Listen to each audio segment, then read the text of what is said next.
Let's talk about something nobody likes, but everybody deals with: disrespect, right? The real question isn't if it's going to happen, but how you're going to handle it when it does. So let's dive right in, because responding with real intelligence, well, that's a skill. It's not just an instinct. And that's exactly what we're going to break down right here: how you can actually master it. Okay, so think about it for a second. When someone says something that just really gets under your skin, what's that first gut reaction? You know the feeling. Does your face get all hot? Do you start mentally cooking up the perfect comeback? Or do you just kind of want to disappear? Seriously, be honest with yourself. That first raw emotional flash, that's what we need to get a handle on.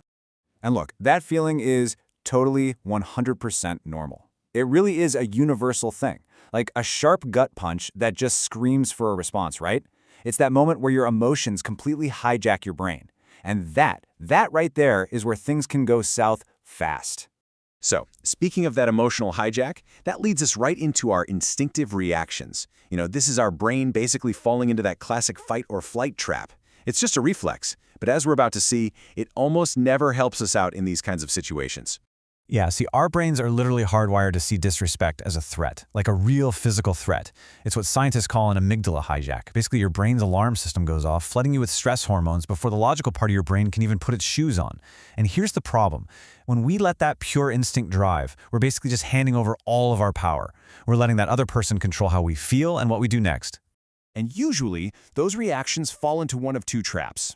On one hand, you've got the hot response. That's when you argue, you fire back insults, you just escalate the whole thing, pouring gasoline on the fire, right? Then, on the other hand, there's the cold response. That's the silent treatment, completely withdrawing, and just letting their words chew you up inside. One explodes out, the other implodes in. And guess what? They're both pretty bad for you. Okay, so if fight and flight, the hot and cold responses, are the wrong moves, then what's the right one? Well, that brings us to a much better way forward: the power of neutrality. This is the third path, and honestly, it's a total game changer. Now, a neutral response is not about being a doormat. It is not about being passive or weak. No way, it's the total opposite. It's a controlled, intentional move. You're acknowledging what's going on, sure, but you are flat out refusing to add any drama to it.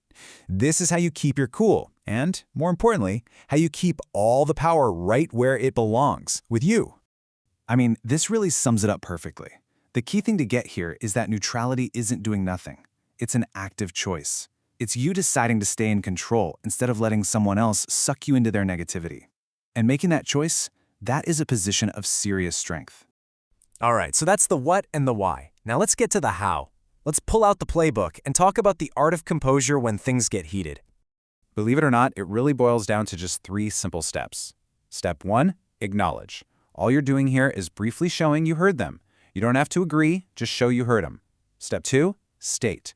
This is where you calmly state your boundary or your perspective. And step 3, redirect. You either change the subject or you just disengage.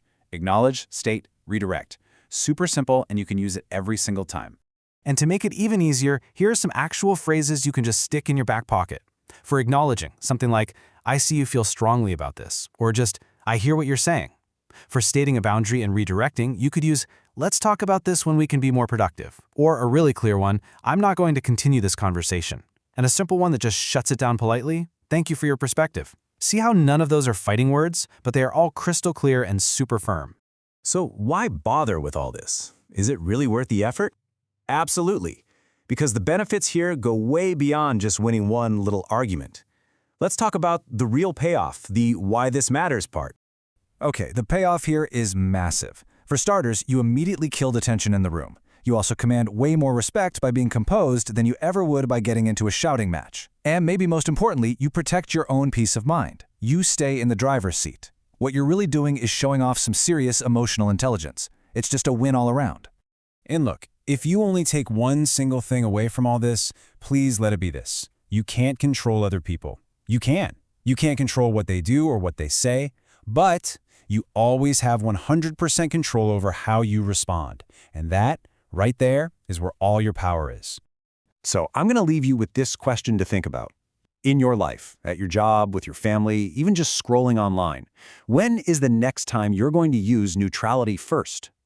The next time someone tests you, just remember, you've got a choice. It's up to you to make the smart one.